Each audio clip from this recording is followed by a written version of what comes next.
on the public test server. That's pretty much it. Basically. Yeah. PTS. You can test things. No spoilers. No spoilers, but I am going to mention specifically some of the things that they discussed testing. So they are looking at the final phase of the Writhing Wall event because, of course, since it's such a big event, they want to make sure that things go off well because of how it's going to be done on each platform and each mega server. So if you are a person that has access to PTS, get in there, test stuff, fight the bosses, do the things, because they're looking at whether they need to adjust that content, what stuff is buggy, things like that, because they don't want this, of course, mega event that's supposed to be mega server wide to have challenges. So yeah, get in there, even if it's just to run around and look around at stuff.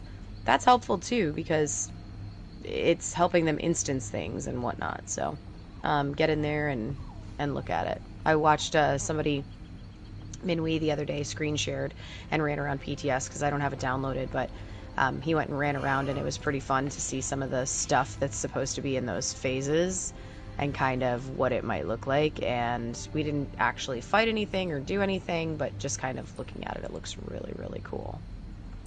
So the reason why you should participate in the PTS, if you are able, the big main reason, the big most important reason, if you are able to participate in the PTS at all, is so we don't end up with Sanguine books and the House Corlania books.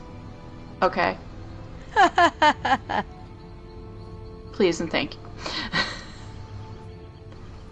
Someone's still scarred from the last patch.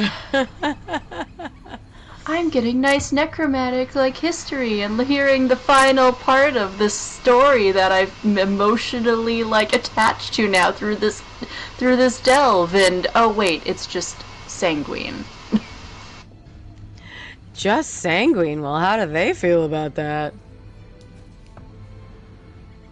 Okay, if I had to choose a Daedric Prince, I probably would choose Sanguine. Yeah, I know, that's why I said it. Because Athilia doesn't exist, and Sithis is literally nothing.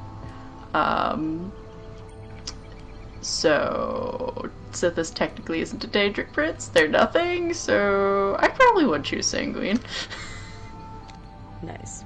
It would have been a toss-up between Sanguine, Hermaeus Mora, and like Sheogorath, but Sanguine's probably the best choice. Nice. Because I'm still a little angry at Hermaeus Mora after the Athilia thing. Yeah. Last wheel. Yeah. Anyway, yeah, no, please do PTS, that way we end up with books in the right places where books belong. Thank you. Please and thank you. Speaking of PTS, something else that goes along with this is something that was not official news on the website, but they did publish it via their socials. So I highly suggest doing it, because they don't want people who have only played PTS. They also wanted players' thoughts and opinions about PTS in general, even if they haven't played it, and or why they don't play it. So there is an ESO PTS survey. We'll have that participation survey like linked in our show notes probably, but I believe they want the feedback done by the 25th, which is only about 3 days away. So by the time the show drops, there is a chance that it might not be there anymore, but you should be able to find it on the socials if you're listening to this VOD back before then, or if you're happening to watch the show live. So there is a link to it. Head over and fill it out, even if you're somebody that's never played PTS. Right, they're just looking for generalized feedback, or I think ways that they can, communicate better when it comes to PCS and other changes and things. So head on over there and do that if you have time as well.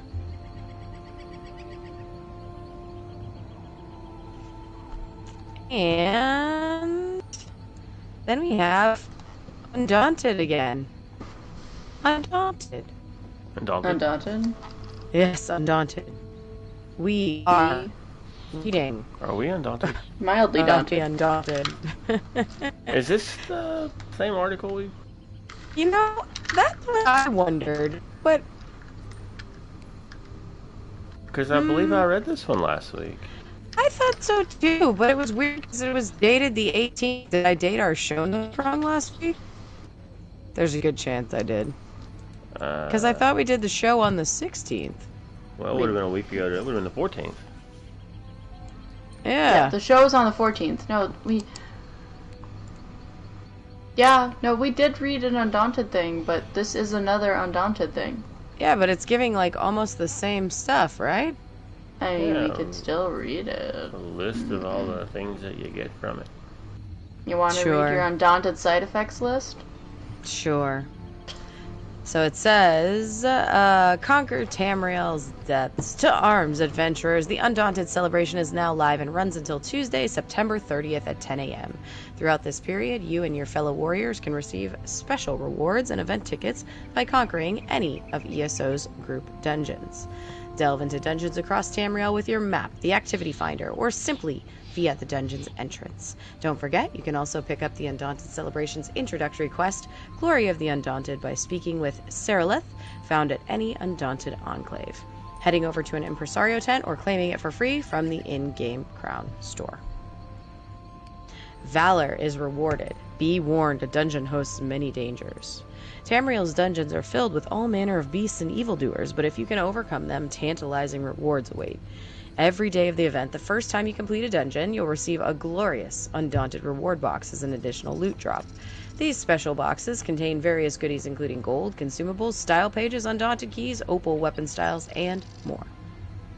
Additionally, each subsequent final dungeon boss you defeat will drop a regular Undaunted reward box, which can include an item set piece from the dungeon in which the box was acquired, a chance to drop one of the following items: a random motif style page from Mazatu, Silken Ring, Bloodforge, Scale Collar, Fanglair, Huntsman, Silver Dawn, Moongrave Fane, Stags of Zen, Ice Reach, Firewatch, Thorn Legion, Hazardous Alchemy, True Sworn, Waking Flame, Crimson Oath, Silver Rose, Ascendant Order, Dreadsail, Yffre's Will, Drowned Mariner, Scribes of Mora, Blessed Inheritor, The Recollection, Blind Path Cultist.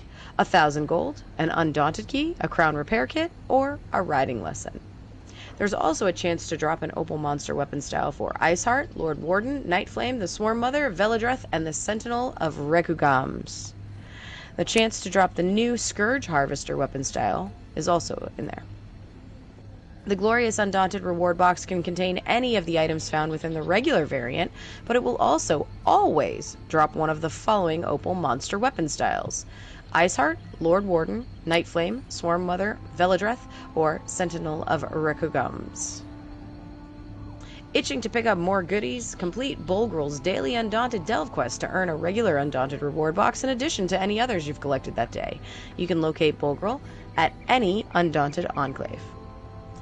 Working towards collecting every Opal Monster Mask style available during the Undaunted celebration? Well, keep in mind that slaying and looting a dungeon's final boss on Veteran Hard Mode increases your chance of obtaining this associated Opal Monster Mask style page.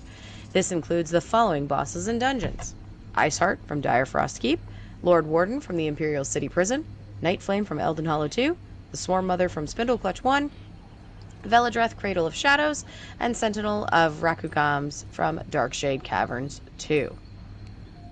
Already own the base version of a specific monster shoulder style? Well, you can snag the Opal version in that same style by bringing 50 Undaunted keys to any Undaunted vendor. Feeling lucky? These merchants also sell special mystery boxes that contain random Opal shoulder style pages for 25 keys. Fortunately, throughout the event, all Undaunted pledges grant double the key rewards, so make sure you can take the advantage of these limited time offers. During the Undaunted celebration, you can also earn 2 event tickets for the first time as you defeat the final dungeon boss each day. If you participate every day, you'll amass a whopping 26 by the conclusion. However, remember that you can hold up to 12 event tickets at once. Be sure to spend them regularly, otherwise you will lose them. During the Undaunted celebration, you can spend your event tickets at the Impresario to acquire the following items: all 3 Stone Wisp of Truth and Law pet fragments, Axiomatic Runestones, the Glyph of Law, and the Powdered Wisp remains, all 3 Law of Julianos Dwarven Spider Mount fragments, the Comfortable Spider Chassis, Dwarven Control Rod, and Dwarven Dino. You can also buy pages for the new Scourge Harvester weapons and Opal masks and talk about. the impresario repair kits as normal companion guild commendations. In addition, the impresario shop will offer all 3 unstable bullet fragments, all 3 Deadland Firewalker personality fragments, all 3 Soulfire Dragon Illusion in fragments, all 3 Oriole Mount fragments, all 3 Meadow Breeze Memories skin fragments, and lastly, the Indrik vendor, Nenulare, will have the following goodies in stock. Nascent Indrik Feathers, Onyx Indrik Berries, Moss Heart Indrik Berries, Ebon Glow Indrik Pet, Sapling Indrik Pet. Fortune favors the fearless. Bring down the evils that stalk Tamriel's darkest corners and be showered with fantastic rewards for your heroic efforts during this year's Undaunted celebration. Are you ready to gather your courageous comrades and overcome ESO's deadliest PvE challenges? Yes. We are undaunted. We are undaunted. Are we undaunted?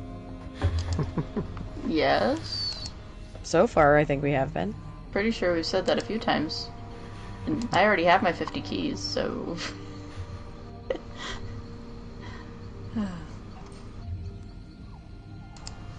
Well... Alright. Well, we're going to continue our lore. We're going to continue our lore story.